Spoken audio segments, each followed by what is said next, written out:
This is insane, as the Grizzlies are now an elite company thanks to one reporter from Bleacher Report. This report also shines a light on Desmond Bane and how maybe after all, it wasn't the Magic, it wasn't the Grizzlies, instead it was Desmond Bane himself who won the trade over everybody else. We'll get to all that in just a moment, but hello everybody, just wanted to introduce myself. I'm Jared for Grizzlies Digest, bringing you the latest news, rumors, updates, game breakdowns, reports, so much more. This is your home for all things Grizzlies content.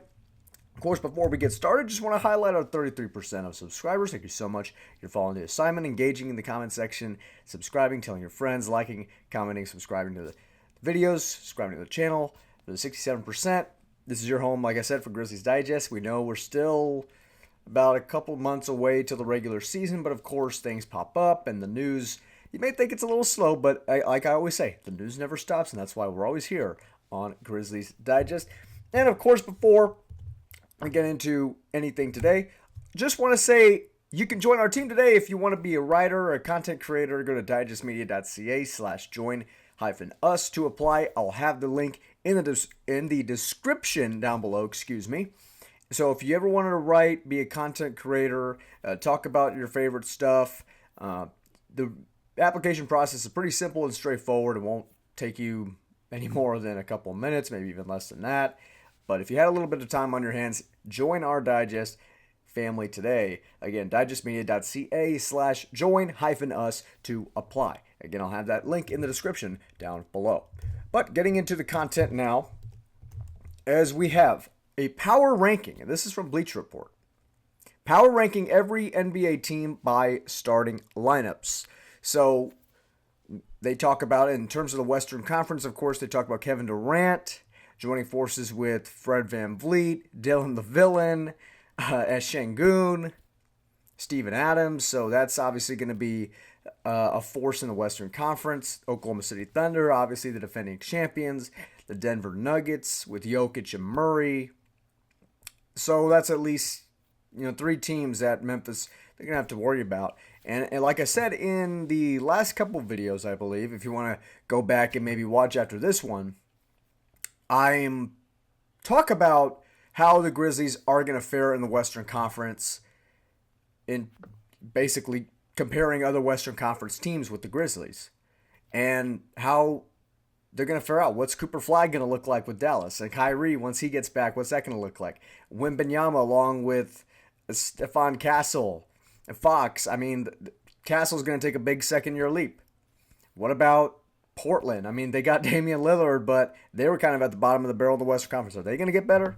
But Bleacher Report actually does have some hope for your Memphis Grizzlies, folks, and here's why. They have the Memphis Grizzlies as the 9th best starting lineup in the league. And of course, we look at KCP and how he's the veteran that Memphis very well needed. But these are the two guys. These are the two guys for the future. I mean, we look back on history and we think, wow, when was the last time we've had like such a dynamic guard big man tandem? I know obviously we look back and think about Zach Randolph and Marc Gasol, Well, Pau Gasol was here for a little bit, but we look back at Gasol and Randolph. But this is really one of the first times that I can ever think of since moving to Vancouver that we actually have a little man, big man duo that fans can really rely on. And it's going to be really exciting to watch.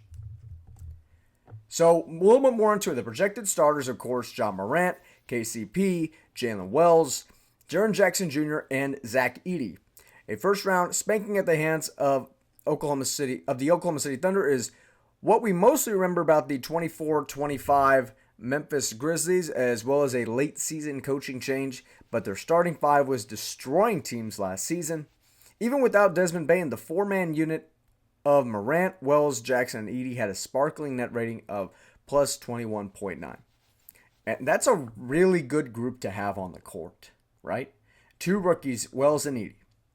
And I remember this from Purdue. I'm going to take it because it's Edey and it's Purdue. But I remember from Purdue's 2022-23 season, whenever Edey dominated the court. That was his first of his back-to-back National Player of the Year award. And then they had Braden Smith and Fletcher Lawyer as freshmen starting. Now, as fans, I mean, I know we were disappointed and we were just maybe a couple of games out from being a 3 seed. But you look at the rookies and you think, okay, you got 2 rookies in the starting lineup who, by the way, made All-NBA Rookie First Team after this the season. But you really, if you really dig down deep at it, you're like, how can 2 rookies really fare in the playoffs? I mean, what can they really do, right? I mean, you look at Purdue and their freshmen that year, and they had great talent. They won the Big Ten championship, but they got knocked out, historically got knocked out by Fairleigh Dickinson, the number 16 seed, because the experience kind of started to show, specifically between Lawyer and Smith. And I think now, if you look at the playoffs this year, now obviously it was very meshy with the whole Taylor Jenkins, Tuomas Iisalo thing, and then you had injuries left and right. So I'm not completely comparing that to this situation, but you have Wells and Edey as rookies. I feel like they could have only gone so far together, especially if you have 2 rookies in the starting lineup. They're obviously going to get a lot better very fast, especially if they continue to play well together on the same team. But that's a great unit right there, those 4 guys. Of course, their success this year will depend partially on the health of Jackson and Edey, who are already battling injuries. Caldwell Pope was terrible for the Orlando Magic last season, although a lack of playmaking around him didn't help. This could be a sneaky good starting 5 again this year with the good health and even KCP, an okay KCP. So that's a lot of letters there. So this just is talking about how the starting lineup is going to look and all that. But we look at Desmond Bane and what he's done, or what he's going to be with the Orlando Magic. They're going to have a very good starting lineup, because we just talked about the Memphis Grizzlies at 9. Well, look at this. They have the Orlando Magic at 7. And they have Desmond Bane, of course, with, I believe that's Anthony Black, Banchero in the background, and Franz Wagner with him, his new teammates.